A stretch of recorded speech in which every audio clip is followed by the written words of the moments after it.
The Millionaire's twins couldn't walk until he caught the housekeeper doing something unbelievable. The Millionaire's twin boys hadn't walked since the accident until he caught the housekeeper doing something unbelievable. But before that miracle ever happened, Ethan Caldwell's mansion was ruled by only one thing: silence. His glass and steel home sat on a hill overlooking the San Francisco Bay, dazzling and sterile, too perfect for life. By day, the light poured in like cold metal. By night, every sound vanished into the walls. To the world, it was a symbol of success. To Ethan, it was a museum of ghosts. A year had passed since the car crash that took Rachel, his wife, his anchor. A year since everything collapsed, leaving him and his 6-year-old twins, Eli and Noah, stranded in grief. The house that once echoed with laughter now held nothing but the whisper of wind and the mocking tick of a clock. Ethan used to control everything: data, markets, people, but he couldn't control silence. Eli, the older twin by minutes, lived in obsessive order. He lined up his toys in perfect rows and screamed if anything moved. His brother Noah was the opposite. So quiet it was, as if he'd forgotten how to exist.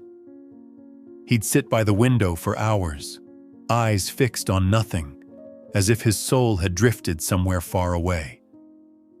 From the shadow of the staircase, Ethan often watched them, two fragile creatures he didn't know how to reach. He wanted to hold them, to tell them it would be okay, but his hands froze halfway every time. There was something in Noah's vacant gaze that terrified him. He feared that if he touched his son, he might disappear completely. He brought in every expert money could find: doctors, therapists, behavioral specialists. They spoke of trauma, progress, patience. Then one by one, they left. The house remained beautiful and broken, like a shell after the ocean retreats. Only Marjorie, the old housekeeper who'd been with them for decades, stayed, quietly holding the fragments together. Each morning, breakfast went cold on the table. No one spoke. No one looked up. The scrape of a knife against a plate was the only proof of life. Ethan chewed without tasting, and when he finally glanced at his sons, he wondered if they could still hear him, or if only their empty shells remained. At night, he wandered the halls Rachel once filled with warmth. Now they were mausoleums of light. Her piano sat under a layer of dust, the photo frames tilted slightly on their shelves.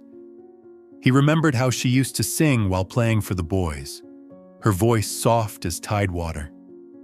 That memory, too, was fading, like a melody he used to know but couldn't hum anymore. Ethan sank into the chair, buried his face in his hands, staring at the ceiling's shadows. Everything he had built, his company, his fortune, his reputation, meant nothing compared to the two small, broken lives in front of him. He didn't know how to save them, and deep down, in the quiet corner of his exhaustion, he feared he no longer wanted to try.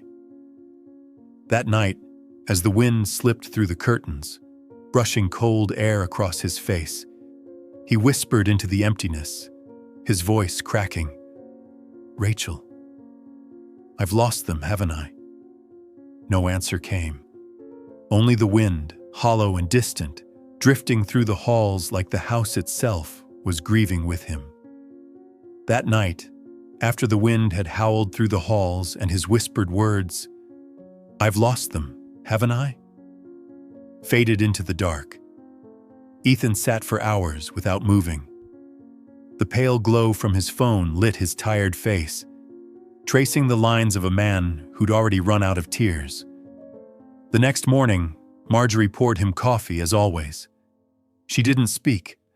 Her eyes drifted to the untouched breakfast on the table and she sighed softly. She had seen families fall apart before, but never had she seen a house die so quietly. She knew the boys didn't need another specialist. What this home needed was someone who understood silence, someone who knew how to breathe in it. That thought led her to a small ad on a printed list of cleaning services. A name caught her eye: Clara Evans. Clara arrived on a Monday morning, wearing a worn gray coat, her hair tied back neatly. Nothing about her stood out, except her eyes. Deep, steady eyes that had clearly seen too much pain. When Marjorie opened the door, Clara smiled faintly. "You said the house needed someone to keep things in order," she said gently. "I can start today." The moment she stepped inside, Clara paused. The air was heavy, thick, as if every wall were holding its breath. The silence wasn't peaceful. It was suffocating. The house was spotless, gleaming, but lifeless. Everything perfectly aligned, cold, sterile, like a luxury hospital where time had stopped. "This house doesn't breathe," she thought. Marjorie led her through the long hallway. "Mr. Caldwell's a good man," she murmured, "just broken." At the end of the corridor, she stopped. "That's the playroom. The twins spend most of their time there." Through the glass door, Clara saw two little boys. One, Eli, was on the floor, lining up toy cars and wooden blocks with unnerving precision. Every time he finished a row, he tilted his head, inspecting the angle like a tiny engineer obsessed with control. The other, Noah, sat by the window, small and motionless, staring out at nothing. "They rarely speak," Marjorie whispered. "And when they do, it's only a few words.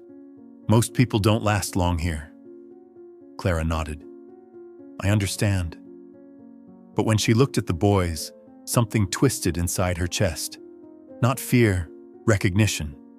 That empty look in Noah's eyes, that trembling need for control in Eli's. It was all too familiar. She had seen it before, years ago in the mirror, in herself, after losing Ben, her only child. When Marjorie left, Clara stood by the glass door for a long moment. Sunlight poured across the floor, touching the boys' faces, painting them in fragile gold. She walked in softly, her footsteps barely a sound. Neither boy looked up. She set her bag down and knelt beside the rug, picking up a few fallen toys. A small red car rolled toward Eli. He flinched, eyes wide. Clara froze, keeping her distance. "Sorry," she said quietly. "I didn't mean to move it." He said nothing, only placed the car back in line, his movements taut and trembling. She glanced at Noah. He still stared at the window, unblinking. But when she brushed the broom against the floor, creating the faintest metallic scrape, his shoulders jerked, barely, but enough. She knew instantly. That sound, metal, the accident. Clara lowered the broom, her heart tightening. "No one in this house needs cleaning," she whispered under her breath. "They just need to remember how to breathe." At noon, washing her hands in the marble sink, she caught her reflection. The woman in the mirror wasn't just a cleaner. She was someone who once knew how to listen to children lost inside their silence. Clara pressed her palm to the glass, whispering, "Ben, if you were still here, you'd tell me to do the right thing, wouldn't you?" From somewhere down the hall, a door creaked softly. No one noticed, but that was the moment the house began to change, when a quiet woman, carrying her own broken heart, brought warmth back into its silence. Clara's first day passed in silence, just like the house itself. She worked slowly, her movements gentle, leaving no trace of her presence. But in her mind, she was already observing, memorizing, and quietly crafting a plan, one that had nothing to do with cleaning. That afternoon, as sunlight streamed through the tall glass windows, Clara noticed how the white light from the ceiling lamps made everything look rigid, almost sterile. She stood beneath one of them, looking up, and smiled faintly. "A little warmth won't hurt," she murmured to herself. The next day, while Marjorie was checking the grocery list, Clara asked softly, "Marjorie, I noticed the living room lights are too bright. Do we have any warm bulbs left?" Marjorie looked up, puzzled. "Probably in the storage. Why? Brighter light makes it easier to clean." "True," Clara said, "but softer light is easier on the eyes. It makes the space feel calmer." That evening, while Ethan was still at the office, Clara switched the bulbs. The new light glowed warm and golden, bathing the room in the tone of a late sunset. She stepped back, admiring the quiet transformation, and smiled, not at the house, but at the feeling of peace slowly returning to her chest. She kept going, one small thing at a time. The screech of chairs on the wooden floor made Eli flinch during meals. Clara cut small felt pads and stuck them beneath each chair leg. When she slid one gently, the sound softened to a whisper. "Better," she breathed. Marjorie passed by and raised a brow. "You're very thorough, Clara. Why so careful?" "Just don't want to scratch the floor," Clara replied. "Makes cleaning easier." But she knew it wasn't the floor she was softening. It was the air. Then came the door. Whenever the wind blew, it slammed with a loud bang, and Noah would shrink into himself, trembling. Clara folded a thick piece of fabric and tucked it neatly into the hinge. The next gust made only a dull thud. From across the room, she noticed Noah blink. Barely, but enough. That tiny reaction told her she was on the right path. Days later, she created a small corner in the playroom, the quiet nook, as she called it silently.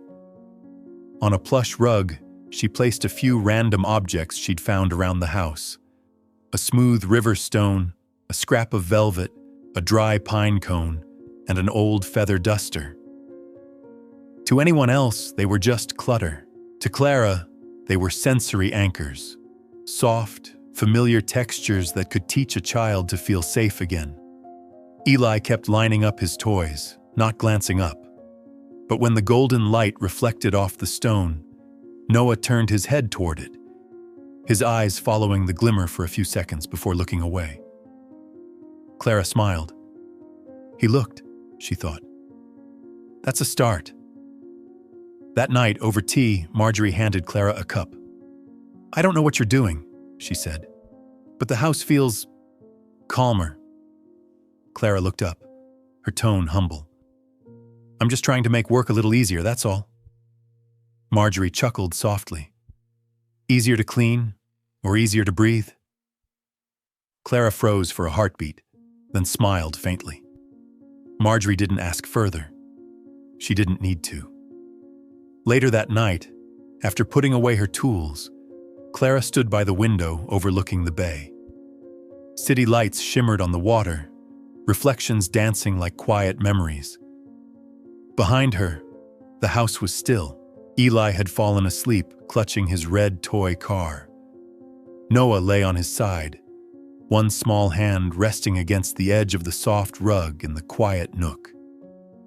Clara leaned her head against the wall, closed her eyes, and whispered to herself, "Sometimes healing doesn't need words, just a little warmth and silence that feels safe." Days passed, and something in the Caldwell house began to change. Not with noise, but with a lighter kind of silence. It was no longer the silence of despair, but of waiting. Clara could feel it, like the first breath after a long storm. She knew she couldn't force the boys to speak or smile, but she could help them learn to play again, little by little, in the only language they still understood, the language of play. That morning, as soft sunlight filled the living room, Clara began a small game she called Commander Clara. She pretended to wear invisible glasses, stood tall like an officer, and spoke in a firm but soothing voice. "Commander Clara orders, deep breath in, 3 counts, hold, exhale slowly."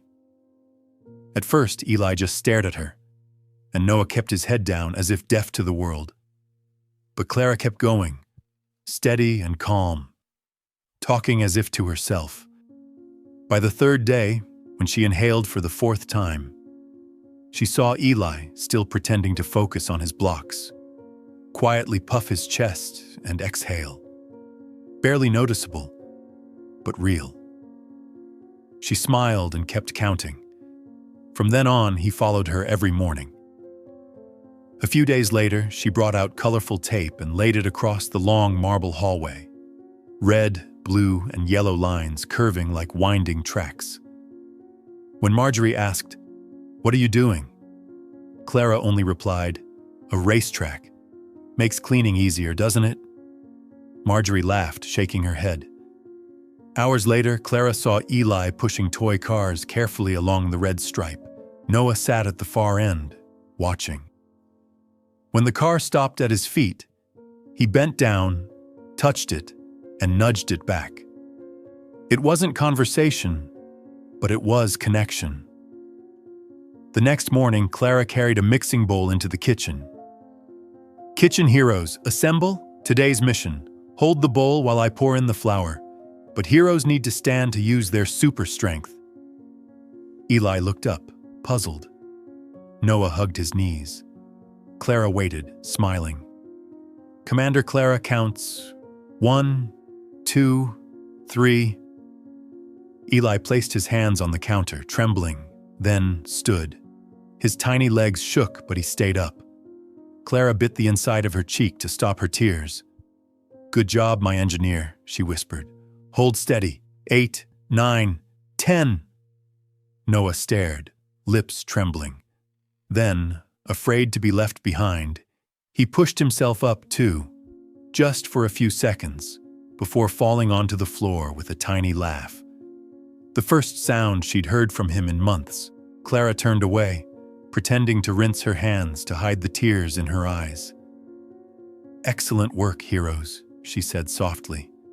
"You just saved the world from flying flour." That afternoon, she made up another game.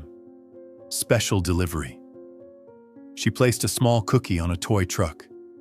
Who can deliver this to the dining table without dropping it? Who'll be the delivery hero? Eli aligned the truck, inspecting it like a mission. Noah followed, crawling close, touching the toy, pushing it gently. Soon, both were standing, holding onto the truck for balance, moving together, walking without realizing it. Clara stood still, her heart trembling. She wanted to cry, but didn't dare. Because the last time she'd hoped this much, it had ended with losing her own son, Ben. She clenched her hands, forcing her breath to steady. The boys didn't need her grief. They needed her calm. That night, as warm light glowed across the hallway, she heard small footsteps echo against the floor. Not the sound of cleaning, but of 2 children learning to live again. She closed her eyes and smiled. "They're playing," she whispered. "And when children start to play, the miracles have already begun." That afternoon, the San Francisco sky was unusually gray. Clouds hung low over the bay, and even the warm lights inside the Caldwell house seemed dimmed. Ethan left work early. He didn't tell anyone. He just felt drained, empty, and wanted to go home. Part of him longed to see his sons. The other part was terrified of what he might find. When he pulled into the driveway, he saw something strange through the glass walls. Laughter. Faint, fragile, but real. He froze, his hand still on the door handle. How long had it been since that sound filled his home? He stepped inside. The living room glowed with warm, golden light he didn't remember approving. Across the floor, colored tape stretched in winding lines, red, blue, yellow. Toy cars scattered everywhere. In the center of it all, Clara knelt, smiling at his sons. Eli stood upright, holding onto a table. Noah crawled forward, pushing a toy truck. For a brief second, Ethan simply watched. Then suspicion crept in. His eyes caught the timer on the table, the paper notes taped to the wall. Deep breaths. Count to 10. Racetrack. Something in him went cold. What is she doing? He thought. Therapy? Here? Without my consent? Old anger returned. The memory of specialists promising miracles, only to leave his children worse than before. Rage flooded through him. He strode toward them. What's going on here? His voice sliced through the room. All three turned. Clara's smile vanished. Eli stepped back. Noah froze. I was just playing with them, Clara said softly, her hand still resting on the toy. Playing? Ethan snapped. You call this playing? Timers, charts, rules? Are you giving them therapy without my permission? Clara straightened slowly. Her voice stayed calm. I'm not doing therapy, Mr. Caldwell. I'm helping them feel safe. By turning my home into a lab? He shot back. You were hired to clean, not to play psychologist. The words hit like a slap, not because of their volume, but because they cut deep. Clara inhaled, steadying herself. I'm sorry if this upsets you, but everything I've done is harmless, and you can see it yourself, the boys. Don't tell me what I see, he barked. I've heard enough promises from people who think they can fix what can't be fixed. Silence dropped heavy over the room.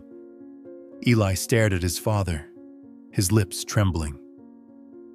Noah shrank into the corner, eyes vacant again. Clara wanted to say more, but Ethan turned away, his voice cold. Pack your things. I don't need a housekeeper who doesn't know her place. She stood still, hands clenched white. Then, with a faint nod, she gathered her bag. Marjorie appeared at the doorway, eyes wide, heart breaking. She opened her mouth, but Clara shook her head, silently pleading. Don't. When the door closed behind her, Eli screamed. It wasn't anger, it was despair. He ran to the door, pounding his small fists against the glass. Miss Clara, come back. Noah didn't scream. He simply froze, his body sinking to the floor. Ethan turned, stunned. That sound, the scream, the silence, it all hit him at once. He looked around the room that just moments ago had felt alive, and suddenly it was dead again. Marjorie set her teacup down with a quiet clink. Her voice was calm but sharp as truth. You just sent away the only peace this house has ever known, Ethan. He didn't reply. The wind slipped through the cracks of the door, carrying a chill through the room. A toy truck rolled slowly across the floor and stopped at his feet, as if even it didn't know where to go next. The door had barely closed when the Caldwell house fell into a suffocating silence. Eli's sobs faded into soft hiccups, and Noah sat motionless against the wall, eyes wide and vacant. At the end of the hallway, Marjorie watched Ethan as though she no longer recognized him. The man who once ruled boardrooms with icy precision now stood in the middle of a house that had just lost its last trace of warmth. Night fell. Rain tapped against the glass roof above the living room. Ethan sat alone in his office, the desk lamp casting tired light across his face. He hadn't eaten, hadn't spoken. The wine glass before him sat untouched. All he could hear was Eli's scream, the sound of the door closing, and Clara's calm, wounded expression. She crossed the line, he muttered under his breath. She was just the housekeeper. And then another voice, quieter, answered inside him. Then why did my sons only smile when she was here? Ethan pressed his palms against his eyes. He hated that voice. He didn't want to believe he was wrong. He had built his life on control. Businesses, deals, numbers, everything but his own emotions. He thought shutting himself off would protect his children from disappointment. But tonight, for the first time, he saw the truth. He hadn't been protecting them. He'd been protecting himself from hope. Around midnight, soft footsteps echoed in the hallway. Ethan looked up. Eli stood there, red-eyed, holding a crumpled piece of paper. Without a word, the boy walked over, placed it on the desk, and turned away. "Eli?" Ethan called, but his son was already gone. He unfolded the paper. It was drawn with trembling lines of colored pencil. 3 figures stood together. 2 small children holding hands with a tall woman with long hair and a bright, crooked smile. Beneath them, in shaky letters, were the words, "The house feels calm when she's here." Ethan froze. The lamp flickered, light trembling across his eyes. He traced the words with his finger, feeling his hand tremble. That one sentence cut deeper than any accusation. All this time, he thought he was shielding his sons. From pain, from the world, from false promises. But the truth was brutal. He'd only been shielding himself from hope. Because hope, to him, had once meant losing Rachel all over again. He could hear the clock ticking, each beat pounding in his chest. His throat tightened. He lifted the paper closer, staring at the woman's smiling face. The smile he'd dismissed as foolish, now the truest thing he'd ever seen. "Clara," he whispered. "What have I done?" The memory of that afternoon struck him like lightning. Eli's trembling legs, Noah's laugh, the glow in their eyes. It had all been real, and he had destroyed it out of fear. His shoulders shook as he buried his face in his hands. For the first time since his wife's death, Ethan Caldwell wept, not for loss, but for guilt. His tears fell onto the paper, blurring the word calm. Panicking, he lifted it, clutching it like something sacred. She didn't fix them, he thought. She gave them hope, and I took that away. Outside, the rain fell harder. The wind whistled through the cracks, carrying the scent of wet earth. Ethan stood, still gripping the drawing, his eyes burning not with anger but resolve. He couldn't sleep. He couldn't let another day pass. He had to make it right. Not for himself, but for his sons, and for the peace that Clara had brought into their lives. Holding the drawing tight, Ethan walked out of the office and into the night. The rain soaked his clothes instantly, but he didn't care. For the first time in a long time, he wasn't running away from the storm. He was walking toward hope. The next morning, San Francisco still glistened from the night's rain. Streets shimmered under pale sunlight like broken glass. Ethan drove through narrow lanes, his palms slick against the steering wheel. On the passenger seat, a crumpled sheet of paper lay inside a plastic sleeve. The one that read, "The house feels calm when she's here." Proof of his failure, and perhaps his redemption. When he stopped outside an old apartment building on the corner, he turned off the engine and took a deep breath. He'd never been to a place like this. No gates, no guards, just worn stairs and the scent of coffee mixed with laundry detergent. Each step he took felt heavier, his heart pounding like it used to before life-changing deals. Apartment 203 opened after 2 gentle knocks. Clara stood there, no uniform, no gloves, just a woman in a gray sweater, her hair tied back, her face tired but calm. Surprise flickered in her eyes, then softened into quiet composure. "What are you doing here, Mr. Caldwell?" she asked softly, not unkindly. Ethan didn't answer right away. He held out the paper, his hand trembling. "They drew this last night," he said hoarsely. "Eli gave it to me. And I understand now." Clara's gaze fell on the drawing. Her lips pressed together, her eyes gentle but cautious. "Understand?" she said quietly. "Mr. Caldwell, understanding and accepting aren't always the same thing." He exhaled. "I know. I was wrong. I didn't fire you because you did something wrong. I fired you because I was scared." His voice cracked. Scared of hoping again. Of believing my kids could be saved, and then losing that hope all over again. I couldn't take it. Clara was silent for a moment. Outside, the faint sound of a streetcar echoed through the morning. She looked at the man before her. Once the picture of control and authority, now standing soaked, humble, raw. "I'm not angry at you," she said quietly.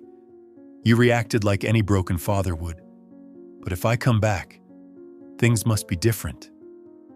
Ethan nodded instantly. "Anything. Whatever you ask." Clara walked to the window, her voice soft but steady. "Before all this, I was a child psychologist. I helped kids find light again. I thought I knew everything, until I lost my son, Ben." She paused, her fingers tightening. "I couldn't save him. It was an accident, just seconds, and everything was gone. I quit. I cleaned houses because it was easier than trying to heal anyone ever again." Ethan swallowed hard, saying nothing. "But when I saw Eli and Noah," she continued, her eyes glistening, "I saw Ben in them. I wasn't trying to fix them. I just couldn't watch two boys disappear into the same darkness I once lived in." Silence filled the room. Finally, Ethan whispered, "If I promise to make things right, will you believe me?" Clara sighed, but this time her eyes were warm. "Believe? Not yet. But I believe in second chances." She pulled out a small notebook, flipping to a blank page. "If I come back, there will be 3 conditions." Ethan nodded. "First, complete transparency. No secrets. You'll know everything I do with the boys." "Agreed." "Second, you'll participate. No more standing aside. You'll sit on the floor, breathe with them, play with them. No Mr. Caldwell, just Dad." Ethan's throat tightened. "I'll try, I promise." "Third," she said, closing the notebook gently. "No miracles. Just 1% better every day. One more laugh, one deeper breath. That's enough." Ethan smiled faintly, the first true smile in a long time. 1%. I can live with that." Clara looked at him, and for the first time that morning, her lips curved into a soft smile. "If I return, it won't be as a cleaner. I'll be the development and routine coordinator. My work will be to make the house safe for them to try again." He nodded, eyes wet. "I accept. I don't need a title. I just need you to come home." Clara extended her hand. Ethan took it. The handshake was warm, trembling, not between employer and employee, but between 2 broken souls daring to believe again. Outside, the sun broke through the clouds. Light streamed through the window, illuminating the paper in Ethan's hand. The words, "The house feels calm when she's here," shimmered in the golden glow, like a promise, and the quiet beginning of peace. The next morning, sunlight spilled over San Francisco after days of rain. The Caldwell mansion gleamed under the bright sky, no longer cloaked in gray. That day, Clara came back, not through the service door, but through the front entrance. Her steps were calm, assured. On the porch, Ethan waited, not in a suit, but in a simple shirt, looking every bit a man stripped of pride and filled with something purer. "Good morning," he said softly. "Good morning, Ethan," Clara replied. For the first time, she called him by his name. And for the first time, he didn't hear it as a title but as a bridge between equals. As she entered, Clara took a deep breath. The house still smelled the same. Stone floors, faint tea, polished wood. But the air was different. Warmer. Softer. Ethan walked beside her, careful not to break the fragile calm they were rebuilding. At the end of the hall stood Eli, clutching a toy car, and Noah, half hidden behind the couch. Both boys stared at her with wide, uncertain eyes, afraid that the vision before them might disappear. Clara knelt, opened her arms, and whispered, "I'm home." Neither boy spoke, but Noah took one tentative step forward. No smiles yet, but there it was, the spark of trust returning. That morning, there were no games, no therapy, just 5 people sharing air, silence, and hope. Every breath felt sacred. By afternoon, Clara stood and retrieved the old rolls of colored tape. "We should rebuild the racetrack, don't you think?" she said. Ethan met her gaze and nodded. He knelt beside her, helping her lay the red, blue, and yellow lines across the marble floor, patching not just the tape, but the cracks inside their hearts. "See this, Eli?" Clara said gently. "We're rebuilding the runway, but today, there's something new." She turned to Ethan. "Because today, at the end of this road, your father's waiting." Ethan froze, understanding. He nodded, stood, and walked to the end of the red tape. Then he knelt, arms open wide. Afternoon light poured through the window, wrapping him in gold. "I'm right here," he whispered. "When you're ready." Silence filled the room. Eli stared at the line, then at his father. His lips quivered. His small hands tightened around the toy car. Behind him, Noah placed a hand on his brother's shoulder. Clara said nothing. She just stood close, her eyes saying everything. Eli inhaled deeply, the same way she had taught him in Commander Clara. 1, 2, 3. He set down the car, pressed his palms to the floor, and pushed himself upright. Clara held her breath. Ethan didn't move. Eli wobbled, then took a step. One trembling, miraculous step along the red tape. Another, and then he fell. But this time, he fell into his father's arms. Ethan caught him and broke down. Tears streamed down his face as he clutched his son tightly. "I'm sorry," he sobbed. "I'm here. I'm right here." Noah watched, fists clenched, eyes glistening. Clara gave him a small nod, a wordless invitation. "Your turn." Noah inhaled, stepped forward, trembling. One step, another, almost falling. But Ethan reached out, gathering both boys into his arms. The 3 of them cried together, not from pain, but release. The sound was raw, human, and full of grace. Clara stepped back, hands pressed to her chest, tears slipping silently down her cheeks. She had waited her whole life for this sight, not with Ben, but with these 2 children who had just learned how to stand again. Sunlight bathed them in gold, turning tears into light. Clara smiled through the blur, whispering to herself, "You're home now." Outside, the wind rustled through the trees, as if the world itself was applauding. The Caldwell house, once filled only with silence, now echoed with the soft, sacred sound of laughter inside open arms. A year passed. Spring returned to the hill where the Caldwell mansion stood quietly among maple trees. Sunlight stretched across the lawn, warm and golden. From afar came laughter, no longer rare, but the steady rhythm of this home's new heartbeat. In the yard, Eli worked on a toy car with makeshift wings while Noah, his cheeks smeared with chocolate, giggled and smeared frosting on his brother's face. From the porch, Clara watched them with a gentle smile. The scent of fresh chocolate cake filled the air, mixing with sunshine and the soft clatter of tiny wheels. The house that was once sealed off now breathed freely. The curtains were light, the windows open. Sunlight reached every corner, touching walls covered in new drawings. Messy, colorful, alive. No one stood alone in any picture anymore. Clara sat on the porch with a cup of mint tea, eyes following the boys. Ethan came out carrying a tray of warm cookies. Gone was the cold CEO. His shirt was dusted with flour, his hair tousled, his expression peaceful. "You still keep that drawing?" Clara teased softly. Ethan smiled, pulling his wallet from his pocket. Inside, the old crumpled paper had been carefully laminated.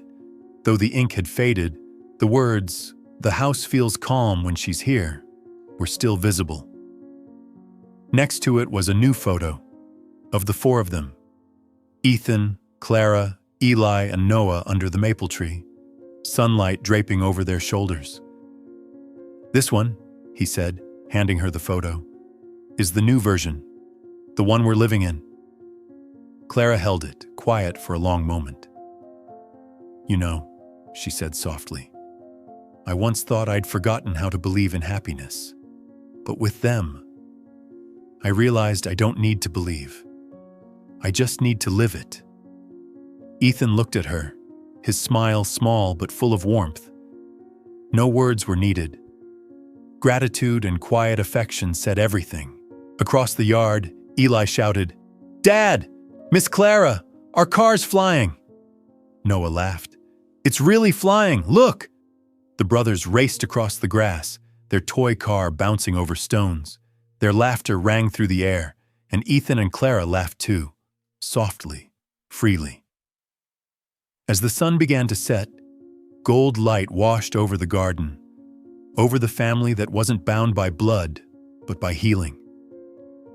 Clara leaned back, eyes half closed, letting the laughter soak into her heart like a song she'd waited a lifetime to hear again. The Caldwell house, once haunted by silence, now breathed, not a monument to loss, but a home reborn. In the living room, the old drawing and the new photograph sat side by side in one frame, one trembling, one radiant. Between them, a handwritten line by Ethan read, "Sometimes healing doesn't come from doctors or money, but from someone brave enough to care, even after their heart has been broken."